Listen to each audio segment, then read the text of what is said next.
This is a demonstration of how we can convert a decimal number to its binary equivalent. This is conversion of whole numbers only. Okay. Say for example, we have the decimal number 527. So that is in base 10 since that is decimal. Okay. We are now going to convert it, find out its binary equivalent. Take note that when we are going to convert a decimal number to any number system, we are going to do a series of divisions if we are going to convert whole numbers. Divisions, and the divisors will be the base of the number system that we are going to convert the decimal number into. In this case, since we are going to convert a decimal number to its binary equivalent, so our divisor is 2. So we'll take note, we'll have 3 columns here in our solution. The first column is for the series of divisions. The second column will be for the quotient, the integral part of the quotient, and the third column is for the fractional part of the quotient. Okay. So, how do we do that? So, this is how we are going to do it. Okay, now, the first thing is we have to take this one out. 527 divided by 2. Okay. When we divide 527 by 2, we should get 263.5. As what I have told you, the second column will be the fractional part of the quotient. The quotient is 263.5, or the integral part of the quotient. The quotient is 263.5. So, when we have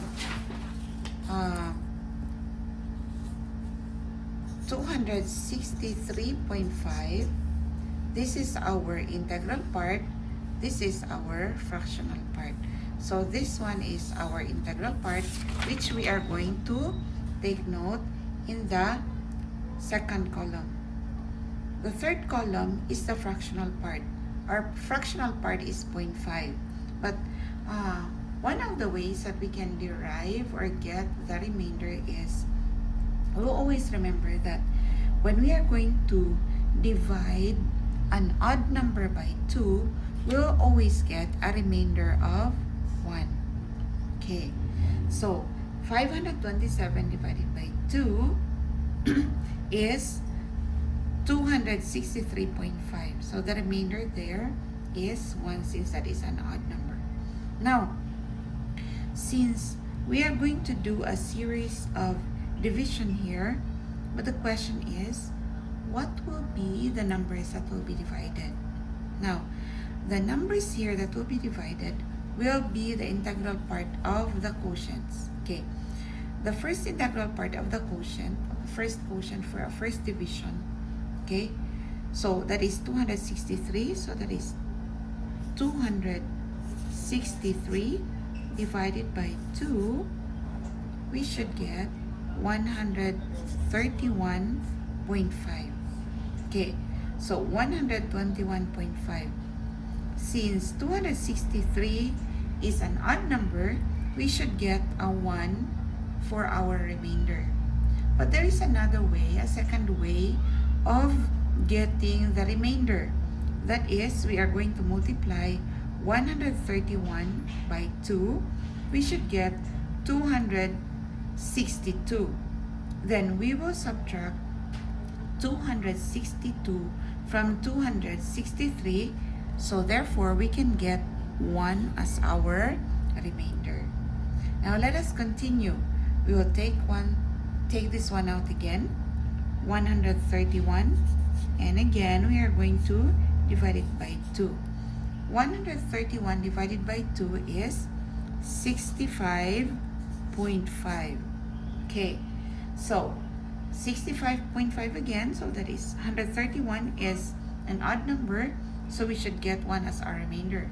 But there is another way of getting the remainder. That is, since the quotient is 65.5, we'll take out the fractional part, which is 0.5. So that is 0.5 times 2, we will still get 1.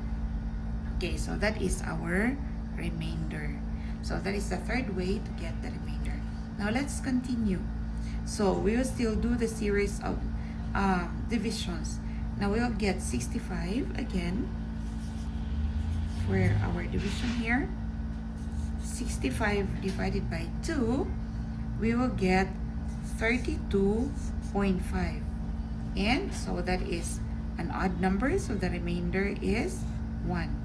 Now we have 32 here divided by 2. Since 32 is an even number, so take note, 32 is an even number. Before that, 32 divided by 2 is, we should get 16.0. So the integral part is 16 and the fractional part is 0, since 32 is an even number. When you divide an even number, you will get no remainder. When you divide an even number by 2, you'll get no remainder. That's what I meant.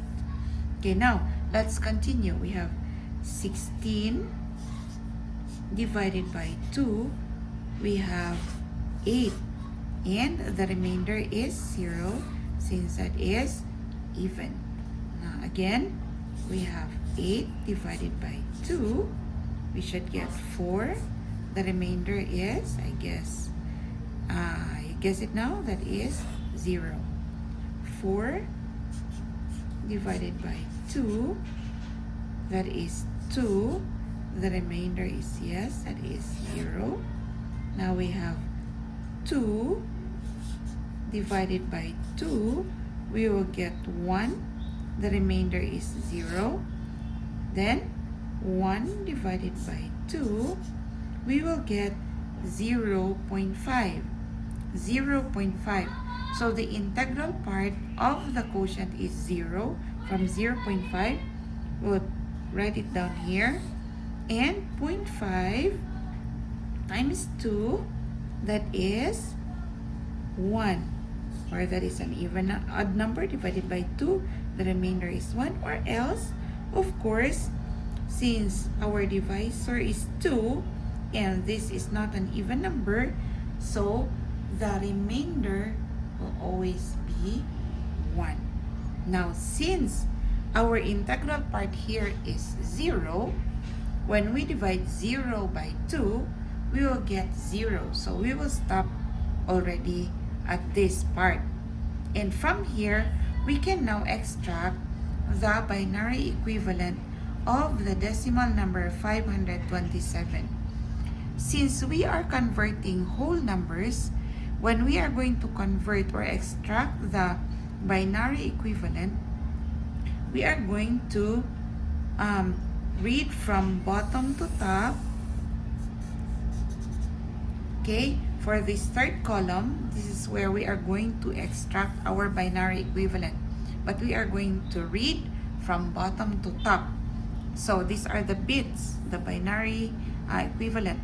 Okay, so now we can conclude that 527 in decimal, that is equivalent to 1 0 0 0 0 0 1 1 1 1 in binary.